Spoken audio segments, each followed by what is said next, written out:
မင်္ဂလာပါခင်ဗျဒီလေးကျွန်တော်ပြောပြပေးသွားမှာကတော့အနာဂတ်ရဲ့ AI နည်းပညာကိုပြောင်းလဲဖြစ်မဲ့အလွန်သေးငယ်တဲ့တန်ကောင်လဲတစ်ကောင်ရဲ့အကြောင်းပဲဖြစ်ပါတယ်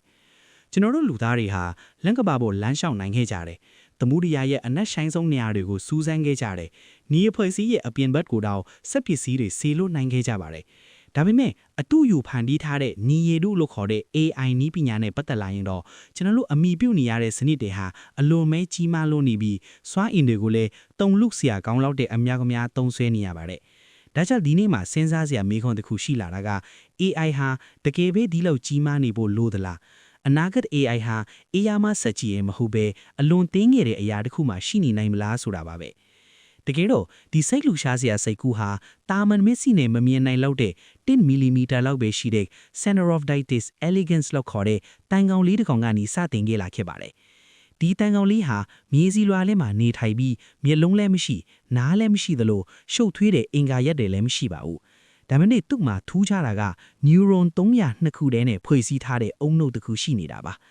သိပ္ပံပညာရှင်တွေကဒီတန်ကောင်လေးရဲ့နာပဲကြောတစ်ခုလုံးကို neuron တစ်ခုချင်းအလိုက်အချက်ပြလမ်းကြောင်းတစ်ခုချင်းအလိုက်အပြည့်အစုံမြေပုံဆွဲထားနိုင်ပြီဖြစ်ပါတယ်။ဒါဟာကမ္ဘာပေါ်မှာအပြည့်စုံလေးလာထားတဲ့အုံနှုတ်ထီလို့ AI သုတတပညာရှင်တွေအထက်တော့အလွန်ကိုစိတ်ဝင်စားစရာဖြစ်လာခဲ့တာပေါ့။ Liquid AI Company ရဲ့ CEO ဒေါက်တာရာမီနဲ့ဟာဆာနီဟာလူသားအုံနှုတ်ကိုလေ့လာတဲ့အခါပြည့်စုံတဲ့ data တွေမရှိတဲ့ပြဿနာကိုရင်ဆိုင်ခဲ့ရပါတယ်။ဒါပေမဲ့ဒီတန်ကောင်းလေးကိုကြည့်လိုက်တဲ့အခါမှာတော့အချက်အလက်အားလုံးကအစင်သင့်ချိနေတာကိုတွေ့လိုက်ရတယ်။သူနဲ့သူ့အခွဲဟာတန်ကောင်းရဲ့အုံနောက်ကိုတစ်ခုချင်းလိုက်ကူးယူမဲ့အကြာဒီသေးငယ်တဲ့အုံနောက်ကဘာကြောင့်ဒီလောက်စွမ်းဆောင်ရည်ကောင်းရတာလဲ။ hardware အနေငယ်လေးနဲ့သတင်းအချက်လက်တွေကိုဘလို့များလိုက်လျောညီညစ်လှုပ်ဆောင်နိုင်ရတာလဲဆိုတာကိုအဓိကထားလေ့လာခဲ့ကြပါတယ်။ဒီကနေမှ liquid neural network ဆိုတဲ့သဘောတရားသစ်ထွက်ပေါ်လာတာပါ။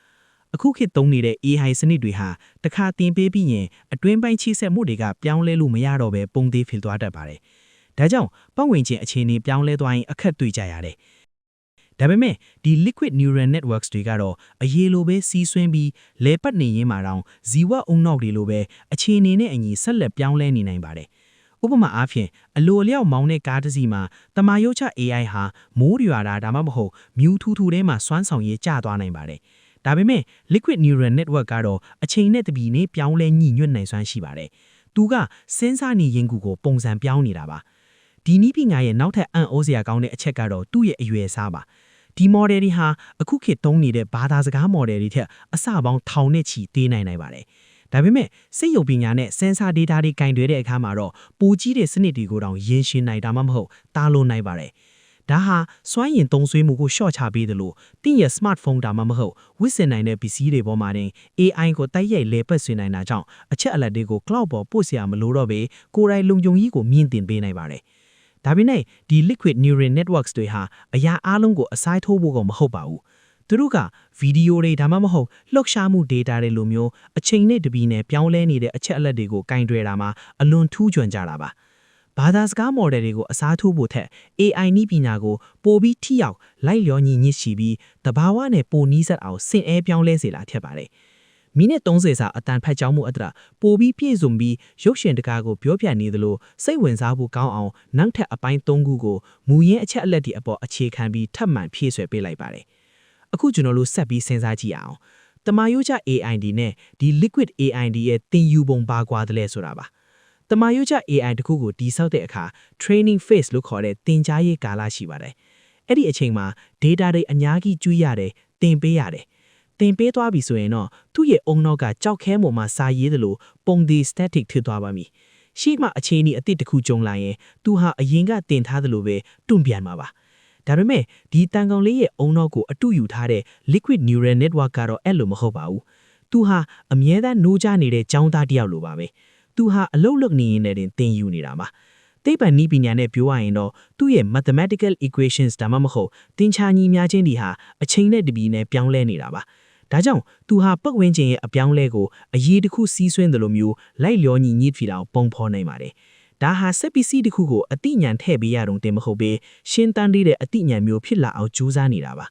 နောက်ထပ်အံ့ဩစရာကောင်းတာကစွမ်းအင်ကိစ္စပါကျွန်တော်တို့အခုသုံးနေတဲ့ ChatGPT လိုမျိုး model တွေဟာတရက်ကိုအိမ်ထောင်စုထောင်ပေါင်များစွာသုံးတဲ့လျှက်စစ်ဓာတ်အားကိုသုံးစွဲနေရပါတယ်။ဒါဟာကဘာကြီးကိုကာကွယ်ရရက်တန်းတဲ့ ticket စိမ့်ခေါ်မှုကြီးပါပဲ။ ဒီနေရာမှာတန်ကောင်လေးကိုပြန်ကြည့်ရအောင်ဒီတန်ကောင်လေးဟာအစာအနှဲငယ်လေးစားယုံနဲ့လမ်းရှောင်တဲ့အစာရှာတဲ့အန်ဒီယေကိုရှောင်တယ် Liquid AI ဟာဒီ brute force လို့ခေါ်တဲ့အတင်းအထက်မှာစွမ်းအားသုံးတဲ့နီလန်းကိုစန့်ကျင်လိုက်တာပါသူက neuron အနှဲငယ်လေးနဲ့အလုပ်အများကြီးလုပ်အောင်တည်ဆောက်ထားတာပါဒါကြောင့်ဒီနည်းပညာသာအောင်မြင်လာရင်ကျွန်တော်တို့ရဲ့ဖုန်းဘက်ထရီဟာ AI သုံးနေရင်လည်းတောင်အကြာကြီးခံလာပါလိမ့်မယ်ဒါတင်မကပါဘူးလျှက်စစ်ဓာတ်အားမလုံလောက်တဲ့ဝေးလွန်ကွန်ပျူတာ data တွေမှာတောင်အစင်းနဲ့ AI နည်းပညာကိုစရိတ်တတနဲ့သုံးလာနိုင်တော့တာပါဒါဟာနည်းပညာတိုးတက်ရုပ်တင်မကပဲကဘာကြီးကိုကာဝယ်ရလဲရောက်လာတာပါနောက်ဆုံးပိုင်းအနေနဲ့ကျွန်တော်တို့ရဲ့ကိုယ်လိုင်းနဲ့ယုံကြည်စိတ်ချရတဲ့အပိုင်းကိုပြောပြချင်ပါတယ်အခုခေတ် AI အများစုဟာကျွန်တော်တို့မေးသမျှပြောသမျှကို AI မှစာပါတွေကြီးတွေစီပို့ပြီးမှအဖြေပြန်ပေးတာပါဆိုလိုတာကကျွန်တော်တို့ရဲ့ data တွေဟာတဏီလာတော့ကိုရောက်နေသွားတာပေါ့ဒါပေမဲ့ Liquid AI ကတော့အရွယ်အစားသိမ်းငယ်တဲ့အတွက်တင်းရဲ့လက်နာရီထဲမှာဒါမှမဟုတ်တင်းရဲ့အိတ်ကက်ထဲကဖုန်းထဲမှာအပီးစီးလေပတ်နိုင်ပါတယ်တင်းရဲ့အချက်လက်တွေဟာတင်းစီမှာပဲရှိနေမယ်ဒါဟာ AI နဲ့လူသားကြားမှာယုံကြည်မှုကိုပိုပြီးခိုင်မာစေပါတယ်ပြီးတော့အင်တာနက်လုံးဝမရှိတဲ့တောတောင်နဲ့ရောက်နေရင်တောင်တင်းရဲ့ AI ဟာဆက်ပြီးအလုပ်လုပ်နေအောင်ပါပါတန်ကောင်လေးဒီကောင်မြေကြီးထဲမှာဘသူအကူအညီမှမပါပဲကိုယ်တိုင်ဆုံးဖြတ်ချက်ချပြီးရှင်းတန်းနေတယ်လို့မျိုးပါပဲကျွန်တော်တို့ဟာအနာဂတ်ကို AI မှာစက်ရုံကြီးတဲ့ထဲမှာရှာနေကြပြီမယ်တကယ်တော့အဖြေကကျွန်တော်တို့ခြေတော့အောက်ကမြေကြီးထဲမှာရှိနေတာပါဒီတန်ကောင်လေးရဲ့ယူရှင်းတဲ့အုံနောက်ကနေကျွန်တော်တို့လေ့လာစရာအများကြီးရှိသေးပါတယ်အနာဂတ် AI ဆိုတာကြီးမားထွားချိုင်းနေဖို့မလိုပါဘူးတဘာဝကြကြနဲ့ထိရောက်နေဖို့ပဲလိုတာပါဒီယူရှင်းတဲ့အုံနောက်လေးကပဲပိုပြီးရေရှည်တည်တတ်တဲ့နည်းပညာတွေနဲ့တက်ရှိတွေလိုတင်ယူတတ်တဲ့စက်ကီစီတွေစီကိုလမ်းပြပေးမယ်တော့ခက်ချစ်လာပါလိမ့်မယ်